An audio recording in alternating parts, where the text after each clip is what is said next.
Voilà, c'est la catastrophe, on est le 24 décembre, il vous manque encore quelques petits cadeaux à offrir. Vous pensez que c'est le drame, que vous n'allez pas pouvoir contenter tout le monde? Et si je vous disais que j'ai le cadeau de la dernière minute qui fera forcément plaisir à qui que ce soit que vous l'offriez? Oui, bien sûr, on va faire le tour. Vous l'avez compris, des cartes cadeaux. Là encore une fois, il ne va pas être question de budget, car c'est à vous de définir. Généralement, les cartes cadeaux sont prévues pour des budgets démarrant très bas et pouvant monter jusqu'à des centaines d'euros dans certains cas. Là, mon but, ça va être de vous montrer quel type de carte vous pouvez avoir. Allez, on commence par la carte cadeau de chez Apple, qui donnera accès à toutes les applications de l'App Store, ainsi qu'aux livres Apple Book, au catalogue de films, les séries, ainsi que 50 millions de morceaux disponibles sur Apple Music et iTunes Store. Vous pouvez soit l'acheter sous forme physique ou encore sous forme de code à envoyer par mail. Du côté de chez Blizzard, la fameuse société américaine d'édition de jeux vidéo, vous aurez le choix entre 4 cartes, que vous pourrez trouver un peu partout, comme chez Leclerc, Fnac, ou encore Micromania par exemple. Une carte générale vous donnera de quoi investir dans tous les jeux Blizzard, comme Hearthstone, Starcraft, Diablo, ou des cartes spécifiques, pour Destiny 2, World of Warcraft, ou encore Call of Duty Black Ops 4. Rien de mieux par ce temps que de rester au chaud entouré d'un plaid à regarder des séries, non? Et c'est pour ça que je vous propose la carte cadeau de Netflix. Et vous pouvez même l'offrir à quelqu'un qui l'a déjà à condition qu'il passe directement par la facturation Netflix et pas Google Play ou iTunes. Le crédit sera rajouté à son compte et la facturation mensuelle sera diminuée de la valeur de la carte cadeau. Si vous voulez régaler un mélomane, pas de souci, les deux plateformes de streaming musical que sont Spotify et Deezer proposent elles aussi des cartes cadeaux. Vous allez pouvoir choisir entre 1 mois, 3 mois, 6 mois et 1 an de musique à offrir. Attention, cependant, leur activation n'est valable qu'une seule année et je n'ai pas eu l'occasion d'en voir en magasin. Je dis pas qu'il n'y en a pas, mais j'ai seulement pu trouver ces cartes sous forme virtuelle sur d'autres sites fournisseurs de musique. Et autre inconvénient, Deezer vous obligera à créer un compte pour générer une carte. Fâcheux, je trouve. Tout comme Apple, Google propose aussi de pouvoir offrir du contenu via ses cartes cadeaux. À la différence que Google vous permettra d'utiliser cette carte sur son propre Google Play Store évidemment, mais aussi sur iOS, pas directement via l'App Store, mais via les applis Google. Donc que ce soit des applications, des jeux, de la musique, des films ou encore du crédit in-app purchase, vous pouvez l'utiliser sans restriction de plateforme, et ça je trouve vraiment pratique. Que ce soit directement pour les Sims 4, FIFA 19 ou plus généralement pour Origin, la plateforme de jeu, EA Games propose quant à elle aussi ses cartes cadeaux que vous pouvez retrouver un peu partout dans les magasins favoris et qui vous donnera l'accès à un crédit sur le catalogue complet ou encore à des kits d'objets pour des jeux que vous possédez déjà.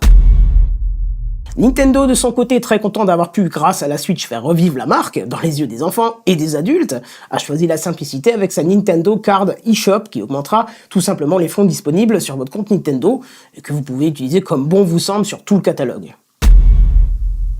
Si l'on veut pouvoir être sûr d'offrir une carte cadeau qui offre l'accès à un nombre hallucinant de jeux et même de quelques logiciels, la carte Steam semble le cadeau idéal. Le catalogue Steam étant fourni de plus de 8000 jeux et contient même des jeux étant présents sur les autres plateformes que sont Origin ou encore Uplay, il est quasi impossible que la personne que vous voulez gâter ne retrouve pas le jeu qui lui plaise. Que ce soit pour PS3, PS4 ou encore PS Vita, c'est avec la carte prépayée PlayStation que vous allez faire des heureux. Comme pour les autres cartes, la valeur en euros sera rajoutée en crédit sur le compte de la personne à qui vous allez l'offrir, et ça lui permettra d'investir dans tout ce qu'il souhaite, que ce soit dans un jeu ou même dans un abonnement multijoueur, tout est possible. Et si après toutes ces suggestions de cartes cadeaux spécifiques, je n'ai toujours pas réussi à susciter votre intérêt, il reste encore la solution des cartes dites entre guillemets génériques, qui vous donneront accès à plusieurs enseignes en même temps. Alors dans le lot, il y a la carte Fnac Darty, qui comme son nom l'indique, vous donnera accès à tout ce qui se vend chez Darty ou Fnac, sans exception. Et si vous voulez balayer un spectre d'enseignes encore plus large, il y a 2 cartes que j'ai choisies aujourd'hui. La carte Spirit, qui vous donnera accès à près de 500 enseignes et 50 sites web, comme par exemple Alidia, Conforama, Kiloutou, Maison du Monde, Galerie Lafayette, Nafnaf, Undiz, Sephora, Yves Rocher, King Jouet, Intersport et des centaines d'autres marques encore. Et pour terminer, une autre carte multi-enseigne, Illicado, qui vous donnera elle aussi accès à des centaines d'enseignes, parfois même communes avec Spirit, comme par exemple Auchan, Amazon, Vente Privée, Bisbee, Decathlon, Kiabi, Devrette, Cora, Boulanger, Nocibé, Bricoman, Nature et Découverte et bien d'autres encore. Voilà, les 2 dernières suggestions s'éloignaient un petit peu de la tech et du geek, mais quand on arrive au dernier jour et qu'on n'a plus d'idées, on prend un peu ce qu'on peut, du moment que ça fait plaisir. Voilà, cette sélection du jour est terminée. J'espère que je vous ai bien sauvé la mise pour ce jour du réveillon de Noël et que vous arriverez à faire plaisir à tout le monde. Et il n'y a pas que cette sélection qui est terminée. mais aussi ce calendrier de l'Avent 2018. J'avais dans l'idée, si j'avais encore un petit peu le temps, de vous faire un petit making-of de ce calendrier qui ne sera sûrement pas reconduit l'année prochaine, hein, on va pas se le cacher, hein. Je suis sur les rotules après tous ces épisodes tournés. D'ailleurs, c'est drôle, j'ai reçu un petit message qui me disait qu'au fur et à mesure des épisodes, on pouvait voir les cernes se creuser. Mais bref, pour résumer, il faut savoir qu'au moment où je tourne cet épisode, nous sommes le 16 décembre, et que je vous ai donné 24 idées de cadeaux, que je vous ai présenté une centaine de produits, mais que moi de mon côté, j'ai encore aucun cadeau, ni rien, ni choisi, ni rien pour mes proches. Bref. Alors au lieu de vous faire un making-of, pour ceux qui voudraient en savoir un peu plus sur ce défi, je vais en parler rapidement ici. Alors cette idée, elle m'est venue fin octobre, quand je me suis dit que comme chaque année, j'allais être en galère pour trouver des idées de cadeaux. Alors j'ai commencé à mettre de côté quelques idées, quand soudain je me suis dit que j'étais peut-être pas le seul, et que si je partageais ces idées, ça pourrait dépanner d'autres personnes. Et plutôt que de faire les choses simples, je me suis dit pourquoi pas les faire compliquées, c'est logique. Je me suis mise en tête de réaliser ce calendrier de l'Avent en vidéo. Une vidéo chaque jour à 18h, mais pas les 3 derniers, pour que vous puissiez encore courir prendre vos 3 derniers cadeaux au cas où. Et puis aussi les 3 derniers jours, des cadeaux qu'on trouve en magasin. Bon, il faut savoir que j'ai aussi réussi à réunir plus de 30 idées cadeaux, mais que seules 24 ont été incluses dans le projet, et qu'un sujet a failli tomber à l'eau, c'est celui sur les imprimantes 3D, d'ailleurs un immense merci encore Picaboo pour ton aide, et qu'un sujet a été remplacé car je tournais en rond.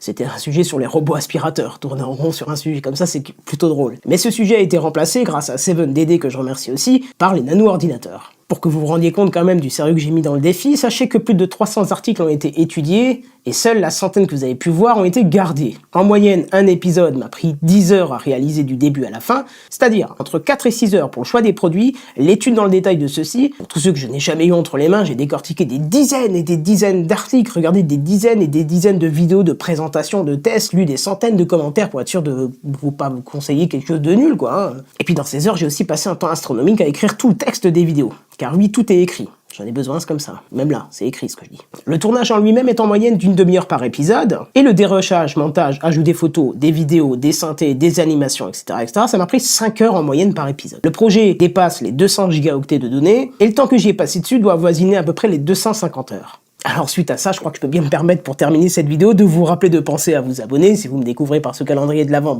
c'est le bon moyen de venir voir un peu ce que je fais à côté. De passer par les liens Amazon qui sont affiliés et qui me donnent quelques centimes à chacun de vos achats sans que vous ne dépensiez un seul centime de plus. Et aussi, je me permets pour la 2e fois sur 25 vidéos de vous rappeler que vous pouvez aussi aider via Tipeee, dont le lien est dans la description de la vidéo. Mais attention, comme je l'ai déjà dit, vous ne devez pas, vous pouvez. Allez, c'est presque fini, je voulais juste encore remercier les nombreux retours que j'ai eus, que ce soit dans les pouces bleus, dans les commentaires hyper constructifs qui ont été posés, dans vos retours face aux produits que vous avez vous-même déjà utilisés et recommandés. Et puis un grand merci aussi pour les nombreux partages que vous avez faits. Et aussi ceux qui m'ont signalé les petites erreurs qui se sont glissées ici et là. Allez, encore une fois, merci à tous. Je vous souhaite de merveilleuses fêtes de fin d'année. Profitez de vos proches au maximum. Passez du bon temps avec eux. On se retrouve en janvier pour d'autres sujets que j'ai déjà de côté. Mais en attendant, je vous dis à plus. Bye bye. Voilà. Enfin fini avec ce projet de là. Commencez tous à me les couilles avec leurs conneries. Oh merde, ça tournait encore. Merde, comment je fais pour éteindre là?